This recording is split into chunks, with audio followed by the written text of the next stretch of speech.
नमस्कार. आज आपण इतिहासाच्या एका अशा कालखंडात डोकावणार आहोत जो आजही आपल्याला खूप काही शिकून जातो आणि तितकाच सावधही करतो. आपल्याकडे आज ॲडॉल्फ हिटलर आणि नाझी राजवटीवरचा एक सविस्तर लेख आहे. शीर्षक आहे ॲडॉल्फ हिटलर, दहशतीचा शिल्पकार आणि जर्मनीवरील त्याचे दूरगामी परिणाम. आणि यासोबतच त्या काळातल्या महत्त्वाच्या घटनांची एक कालरेषाही आहे. पण आज आपण फक्त तारखा आणि घटनांची उजळणी करणार नाही. या स्रोतांच्या आधारे आपण एका मोठ्या प्रश्नाचं उत्तर शोधण्याचा प्रयत्न करणार आहोत. तो प्रश्न म्हणजे, एक सुशिक्षित आणि आधुनिक मानला जाणारा समाज इतक्या कमी वेळात एका क्रूर हुकुमशाहीच्या ताब्यात जातो कसा? बरोबर. ही प्रक्रिया नक्की कशी घडली? चला मग जरा खोलात जाऊन बघूया. लेखाच्या सुरुवातीलाच एक महत्त्वाचा मुद्दा मांडला आहे की हिटलर हा काही अचानक अवतरलेला राक्षस नव्हता. पहिल्या महायुद्धानंतरच्या जर्मनीची जी परिस्थिती होती, म्हणजे राजकीय अस्थिरता, टोकाचा राष्ट्रवाद आणि समाजात खोलवर रुजलेल्या जीवविरोधी द्वेष, या सगळ्यांमधून तो घडला होता. अगदी बरोबर. आणि यातली खरी गोष्ट ही आहे की त्याच्या उदयासाठी एक सुपीक जमीन आधीच तयार होती. म्हणजे बघा, वर्सायच्या तहामुळे जर्मन लोकांमध्ये प्रचंड अपमान आणि संतापाची भावना होती. हो. देशाची अर्थव्यवस्था पूर्णपणे कोसळली होती आणि त्या काळातलं जे वायमार प्रजासत्ताक होतं ते लोकशाही सरकार खूपच कमकुवत होतं. लोकांचा त्यावर विश्वास नव्हता. अजिबात नाही. आणि या सगळ्याचा फायदा हिटलरने उचलला. त्याने फक्त सत्ता मिळवली नाही, तर लोकांच्या मनातल्या भीती आणि असंतोषाला त्याने आपलं सर्वात मोठं शस्त्र बनवलं. हो, आणि दिलेल्या कालरेषेत हेच अगदी स्पष्ट दिसतंय. 1929ची जागतिक महामंदी आली आणि त्यानंतरच नाझी पक्षाची लोकप्रियता प्रचंड वाढली. एक्झॅक्टली. म्हणजे लोकांच्या आर्थिक त्रासाचा थेट राजकीय फायदा उचलला गेला. हे काही लष्करी बंड नव्हतं. नाही. हे तर लोकांच्या दुःखाचं आणि निराशेचं एक प्रकारचं राजकारण होतं. पण मला जी गोष्ट सर्वात जास्त धक्कादायक वाटते ती म्हणजे हे सगळं घडण्याचा वेग. हो. काल रेषेकडे पाहिलं की खरंच अंगावर काटा येतो. जानेवारी 1933मध्ये हिटलर जर्मनीचा चॅन्सलर बनतो. फक्त एका महिन्यानंतर फेब्रुवारीमध्ये राईस्टॅगला, म्हणजे त्यांच्या संसदेला आग लागते. आणि त्याचं निमित्त करून. हो, त्याचं निमित्त करून तो लोकांचे नागरी हक्क काढून घेतो. आणि मग पुढच्याच महिन्यात मार्चमध्ये इनेबलिंग ॲक्ट नावाचा कायदा येतो. आणि सगळे अधिकार स्वतःकडे घेतो. हो, हुकुमशहाचे सगळे अधिकार. हे अविश्वसनीय. म्हणजे फक्त 2 महिन्यात, जानेवारी ते मार्च, एक लोकशाही पूर्णपणे एका व्यक्तीच्या हुकुमतीखाली आली. हा वेगच भीतीदायक आहे. आणि यातच आपल्या मूळ प्रश्नाचं उत्तर दडलेलं आहे की नाही? बरोबर. इथे सगळ्यात भयानक गोष्ट ही आहे की हिटलरला हुकुमशाह बनायला कोणत्या मोठ्या क्रांतीची किंवा लष्करी बंडाची गरजच लागली नाही. त्याने सिस्टमचाच वापर केला. अगदी. त्याने लोकशाहीच्याच नियमांचा आणि प्रक्रियांचा वापर करून लोकशाहीचा गळा घोटला. तो इनेबलिंग ॲक्ट म्हणजे लोकशाहीने स्वतःच्या मृत्यूच्या फरमानावर सही करण्यासारखं होतं. म्हणजे व्यवस्था बाहेरून नाही तर आतून पोखरली गेली. आणि यानंतर सत्तेचं जे केंद्रीकरण झालं त्याचा उल्लेख लेखात फ्युरर प्रिन्सिप असा केला आहे. हो. हा शब्द ऐकायला खूप तांत्रिक वाटतो. हो. पण याचा नेमका अर्थ काय होता? त्याचा अर्थ खूप खोल आणि तितकाच भयानक आहे. फ्युरर प्रिन्सिपचा अर्थ फक्त एवढाच नव्हता की सगळी सत्ता एकाच व्यक्तीच्या हातात होती. अच्छा. याचा खरा अर्थ होता की त्या व्यक्तीचा शब्द हाच देशाचा कायदा होता.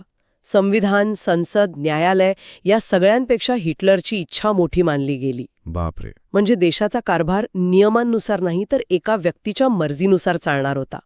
लोकांचं स्वातंत्र्य, त्यांचे हक्क या सगळ्या गोष्टी एका क्षणात निरर्थक ठरल्या. तर एकदा का ही अमर्याद सत्ता हातात आली की मग तिचा वापर समाजात फूट पाडण्यासाठी आणि द्वेष पसरवण्यासाठी सुरू झाला. हो. लेखात याबद्दल सविस्तर माहिती दिली आहे की वांशिक द्वेषाला कसा पद्धतशीरपणे कायद्याच्या चौकटीत बसवलं गेलं. हो. आणि ही प्रक्रिया ही टप्प्याटप्प्याने झाली. हे एका रात्रीत घडलं नाही. म्हणजे आधी फक्त भाषणांमधनं द्वेष पसरवला गेला, मग त्याला कायद्याचं स्वरूप दिलं गेलं. यात 1935चे जे न्यूरमबर्ग कायदे आहेत ते खूप महत्वाचे आहेत. ह्या कायद्यांनी ज्यू लोकांचं नागरिकत्वच काढून घेतलं. त्यांना सरकारी नोकऱ्यांमधनं काढण्यात आलं. त्यांचे व्यवसाय करण्यावर बंधनं आली. कल्पना करा, एका रात्रीत तुम्हाला सांगितलं जातं की तुम्ही यापुढे या देशाचे नागरिक नाही. हो. तुमचे सगळे हक्क काढून घेतले आहेत. तुमच्या मुलांना शाळेत जाता येणार नाही, तुम्हाला तुमच्या नोकरीवर जाता येणार नाही. हे किती किती मोठा मानसिक आघात असेल. आणि हा फक्त सुरुवातीचा टप्पा होता. कायद्याने वेगळं पाडल्यानंतर पुढचं पाऊल होतं थेट हिंसाचाराचं. Crystal knocked. हो, 1938 मध्ये क्रिस्टल नाख्ट म्हणजे तुटलेल्या काचांची रात्र नावाची घटना घडली. अच्छा. त्या एका रात्रीत संपूर्ण जर्मनीमध्ये जीव लोकांची दुकानं, घरं, प्रार्थनास्थळं सगळं जाळण्यात आलं, उद्ध्वस्त केलं गेलं. हा एक प्रकारचा इशारा होता. अगदी. हा एक स्पष्ट इशारा होता की आता सरकार पुरस्कृत हिंसाचार सुरू झाला आहे. आणि या सगळ्याचा शेवट झाला तो होलोकॉस्टमध्ये. लेखात 1942च्या वान्सी परिषदेचा उल्लेख आहे. हे काय होतं नक्की? या वान्सी परिषदेबद्दलची सर्वात भयानक गोष्ट म्हणजे हे काहीतरी गुप्त अंधाऱ्या खोलीत झालेलं षड्यंत्र नव्हतं. अच्छा. ही बर्लिनच्या एका सुंदर विलामध्ये झालेली एक व्यवस्थित सरकारी मीटिंग होती. तिथे उच्चशिक्षित अधिकारी, डॉक्टर, वकील चहा कॉफी घेत बसले होते. आणि एखाद्या औद्योगिक प्रकल्पाचं नियोजन करावं तशा थंडपणे आणि निर्विकारपणे युरोपातील सगळ्या ज्यू लोकांना कसं मारायचं याची योजना आखत होते. अविश्वसनीय. अंतिम समाधान किंवा फायनल सोल्युशन या गोंडस नावाखाली त्यांनी वंशसंहाराच्या संपूर्ण प्रक्रियेला सरकारी शिक्कामोर्तब केलं. ऑशविट्झसारख्या छळछावण्या म्हणजे या थंड रक्ताच्या नियोजनाचाच परिणाम होत्या. तर एकीकडे कायद्याच्या माध्यमातून आणि हिंसाचाराने एका संपूर्ण समाजाला संपवलं जात होतं.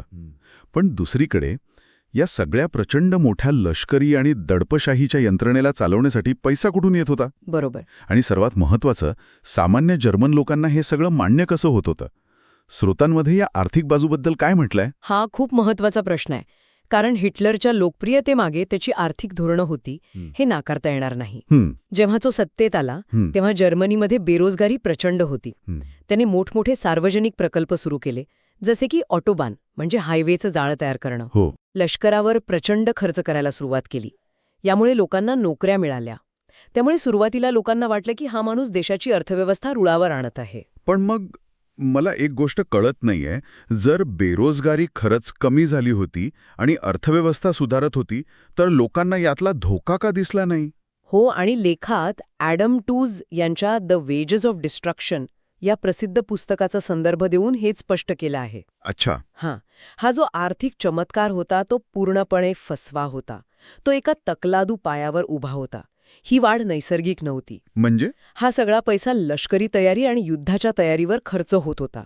ही अर्थव्यवस्था सक्तीची मजुरी आणि जेकोस्लोवाकिया, पोलंड यांसारख्या जिंकलेल्या प्रदेशांमधून लुटलेल्या संसाधनांवर चालत होती. म्हणजे ही एक प्रकारची बबल इकॉनॉमी होती. अगदी.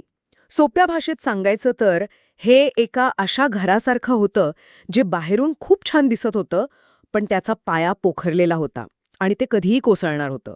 सामान्य माणसाला वरवरची प्रगती दिसली, पण त्यामागचा विनाशकारी हेतू दिसला नाही. म्हणजे लोकांना या फसव्या आर्थिक प्रगतीच्या जाळात अडकून ठेवायचं आणि त्याचवेळी त्यांच्यावर पूर्ण नियंत्रण मिळवायचं. बरोबर. लेखात या राजकीय नियंत्रणाबद्दलही एक निराशाजनक चित्र उभं केलंय.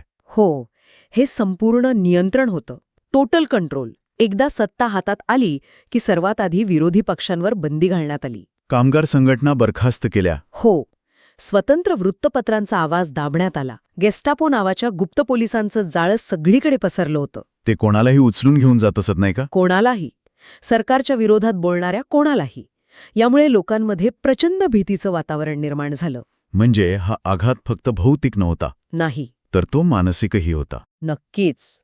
आणि तो जास्त मोठा आघात होता, कारण पिढ्यानपिढ्यांवर वंशश्रेष्ठत्वाची आणि हिटलरच्या महानतेची विचारसरणी बिंबवली गेली. मुलांच्या मनावर. हो, शाळेतल्या लहान मुलांपासून ते विद्यापीठातल्या विद्यार्थ्यांपर्यंत सगळ्यांच्या डोक्यात हेच भरवलं गेलं की आपण श्रेष्ठ आहोत आणि हिटलर आपला तारणहार आहे.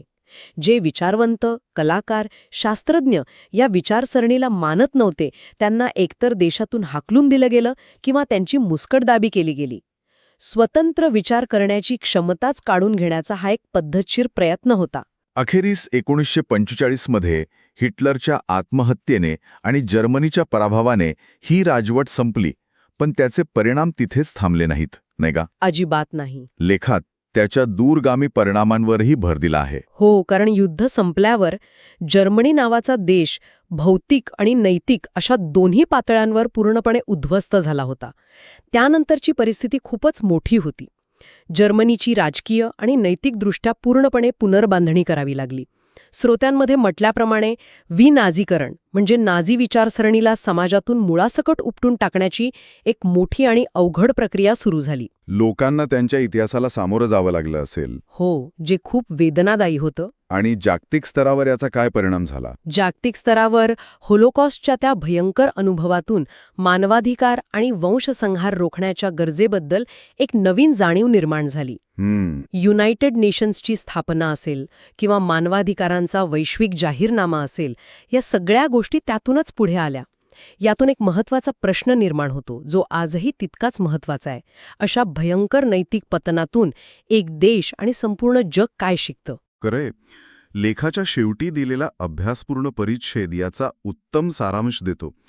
त्यात हिटलरच्या वारसाला एक कायमस्वरूपी चेतावणी म्हटलं आहे. हो, ही चेतावणी आहे की लोकशाही आणि मानवी हक्क हे काही दगडावर कोरलेले नाहीत.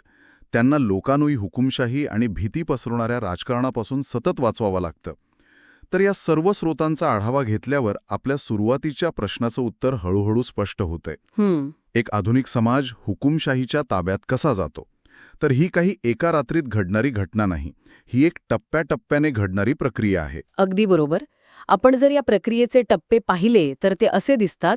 पहिला टप्पा, समाजातील आर्थिक निराशा, राजकीय अस्थिरता आणि खोलवर रुजलेल्या द्वेषाचा राजकीय फायद्यासाठी वापर करणे. दुसरा टप्पा म्हणजे त्याच लोकशाही व्यवस्थेतील नियमांचा आणि कायद्यांचा वापर करून लोकशाही संस्थांना आतून पोखरून काढणे. आणि तिसरा टप्पा म्हणजे कायद्याच्या आधारावर द्वेषाला आणि भेदभावाला संस्थात्मक रूप देणे. आणि चौथा टप्पा म्हणजे संपूर्ण सरकारी यंत्रणा, पोलीस, लष्कर, शिक्षण व्यवस्था या सगळ्याला नियंत्रणाच्या आणि हिंसाचाराच्या विचारसरणीभोवती उभं करणे. अगदी. ही स्रोतं एक भयावह आठवण करून देतात की लोकशाही व्यवस्था किती नाजूक असू शकते. हो, तिला गृहीत धरून चालणार नाही. बरोबर. आणि श्रोत्यांसाठी एक विचार सोडून जातो. या स्रोतांमध्ये या राजवटीचा उदय समाजातील दुहीचा, विभाजनाचा फायदा घेऊन कसा झाला यावर भर दिला आहे. हे आजच्या काळावर विचार करायला भाग पाडतं. आज आपल्या आजूबाजूच्या समाजांमध्ये अशी कोणती दुही किंवा कोणती विभाजनं आहेत आणि द्वेषाच्या विचारसरणीद्वारे तिचा गैरफायदा घेतला जाण्याऐवजी लोकशाही आणि मानवी मार्गांनी ती दरी सांधण्यासाठी, ती दुही दूर करण्यासाठी कोणती पावलं उचलणं आवश्यक आहे?